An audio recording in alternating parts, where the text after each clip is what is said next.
1 on Metropolis right now.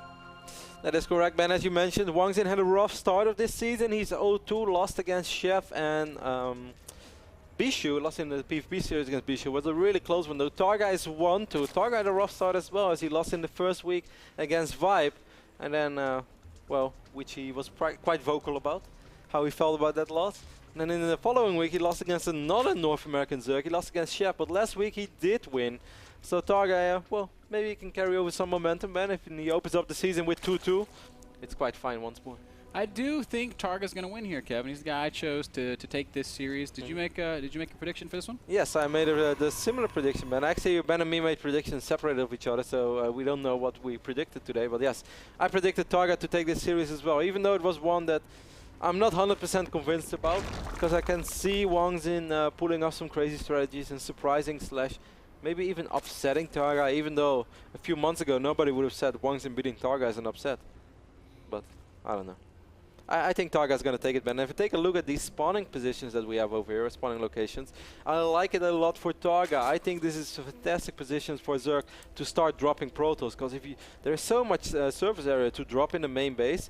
Well, if Protoss also has to defend his third base, he's going to be so spread out, and it's so hard to deal with Zerg drops, I think. Or even Mutalisk, Ben. I know you like Mutas. I do like Mutas on the version of Metropolis with the islands. You were unbeatable on this map with islands, This is right? my best build ever, man. Yeah, You've seen some of those games. I know, man. I never dared to play you on Metropolis. Even though, you know, I would just open LV Double style. Stargate Triple Stargate. Triple Stargate with range upgrade. Look at me now, hater. Hydronitis. Boom. Oh. Hey, Phoenix can be pretty good against Yeah, Hydras. it's actually really true. If you pick them up one by one before they read that critical mass, you can actually deal a lot of damage.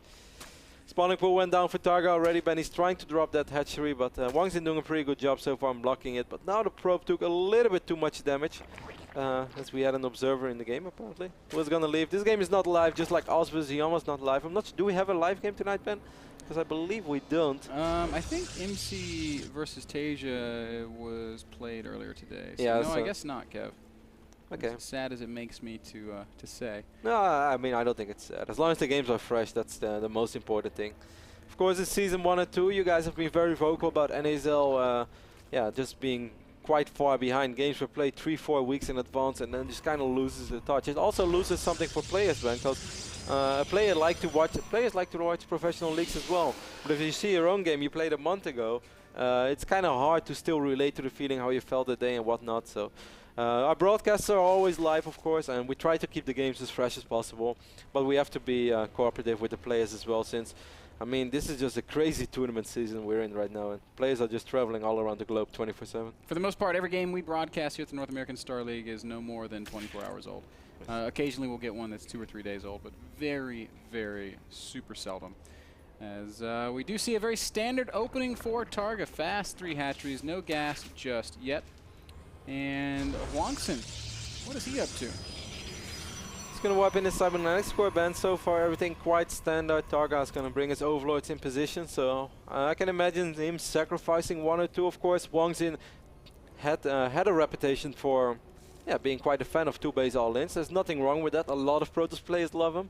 In Wings of Liberty, some Protoss players even swear it's the only way to play against Zerg. Now, I wouldn't go that far, and I've seen HwangSin mix up his style a lot, but I still think if you're in TargA's position, you always want to sacrifice an Overlord against a player like HwangSin. I want to remind everybody that if you're enjoying the North American Star League, if you like the broadcast, if you want more, consider picking up that NASL HD pass for $19.99 or for $15.99 if you use the promotional code Ohana_bidder.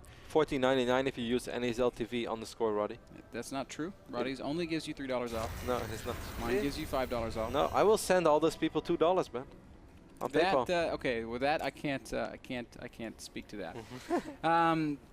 But pick up those HD passes for 1080p, for early access to VODs, but more specifically for a bunch of really special exclusive content like extended interviews with players and things like an entire day of paintball with Team Root. That's all going to be up on our subscriber access page here shortly. And you know, speaking to TargA, Kev, I think you've got a nice long interview planned with him here that should be up pretty soon as well. Yes, super long, bro. I'm going to talk about his childhood, about all the things that make TargA happy in life, about his deadlifting experience, because he's a very strong man. talk about his feelings. Yes. We're going to open up, man. We're going to like have a little Skype date. Going to set it up. Candles. TargA is not aware of this yet, but I know he won't turn me down. TargA and me, we share a history, man. TargA, you and Svetlana. Lucy. Lucy. War Prism is on the way, and TargA is indeed going to sacrifice his Overlord, but well, he did actually, no, he never saw the robotics facility. And this is a pretty important one, because right now all that he's going to see is 3 gates. And I don't think he's ever going to make it all the way to this robotics facility. I do think he's going to be very careful, because he has to know on these positions. Even a Void Ray War Prism play was quite popular for a little while, which I always thought was sort of weird, but people have pulled it off. It's not going to be the case for HwangSin this time. It's just going to be pure gates and robo play, but he only has 4 gates right now, so you could potentially say something we've seen in the past. Protoss try to force field off this ramp. If it works, it's great, keep reinforcing. If it doesn't work, fall back, don't overcommit. HwangSin's going to fly right past an Overlord. Can TargA respond in time? How many units does TargA have out on the mat? Only 2 Zerglings. This could get kind of dicey, Kevin. Queens are coming up. There's a good force field, though. And sentries will unload. Zealot's going to be warped in immediately. There are roaches hatching in the main, but not that many. Oh, HwangSin's got to be so meticulous with the micro. Doesn't want to miss a force field, and he does get another one, but he loses a sentry in the process. Need more warp-ins, HwangSin, if you're going to continue with this kind of aggression. He has to keep the sentries alive. That's what he wants to do. Now this force field won't last anymore. A couple of roaches, and more importantly, Queensman are streaming up the ramp as well. And TargA. Wow, the roaches are taking a ton of damage from all the Zealots. The Warp Prism does finally fall. So I guess eventually TargA will stabilize, but not before losing a lot of drones. Wow, this was really effective. For a while I thought TargA had shut it down, but HwangSin really getting some mileage out of these units here at the end of things, killing a grand total of 17 drones. And we can see it there on resources lost that was a better overall exchange for our Protoss player. Puts himself in a pretty strong position. Worker count 46 to 44 with HwangSin oh so barely ahead. And 3 Immortals are already working on these destructible debris bands, so I think HwangSin is going to follow this right up with 7 gate and robo. And he lost a lot of sentries, but he's going to warp in way more sentries, so he's going to have plenty of force fields. We see TargA on the other end is going to... TargA probably put everything together right now. He knows what's going on. He probably expects his follow-up as well, so he's going to try to get Infestors out, but I think it's going to be so rough to get those out in time.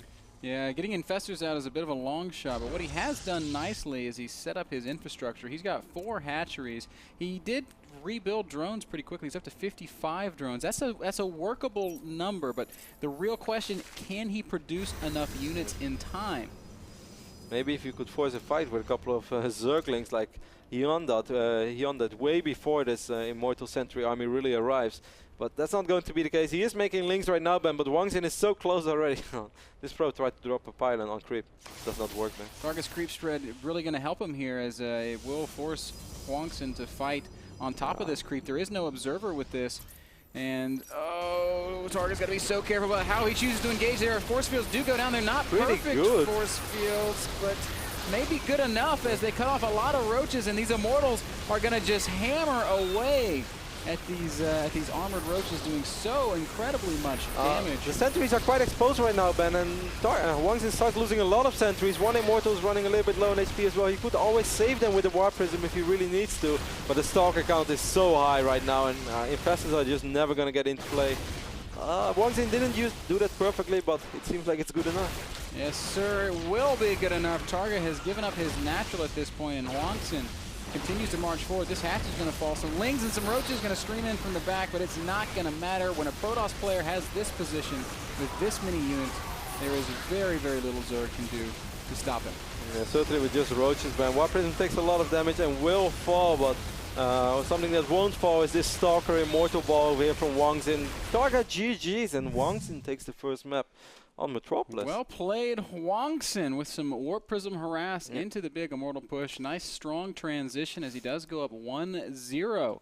What I think is crazy, Ben, is that Zerg doesn't at least have 6 to 8 links. So right now, because TargA only had 1 or 2 links, and then the sentries can basically always unload. If there are 2 Queens right there shooting at the Warp Prism immediately, it already gets more scary. But just imagine if he has 6 to 8 links, it already makes it so much harder for sentries to unload. And then also you need to warp in, and then you need to pick up the sentries again. Just a few units, literally 3 or 4 units, will make it a lot harder for Protoss to pull that one off already, which is crazy. Guys, that last game brought to you by Squarespace, with everything you need to create your own exceptional web page. We are running a special promotion for people wanting to check Squarespace out. You can get to that by visiting nasl.tv/p/Squarespace. We're going to kick it off to a special commercial break with the NASL Sound Guy.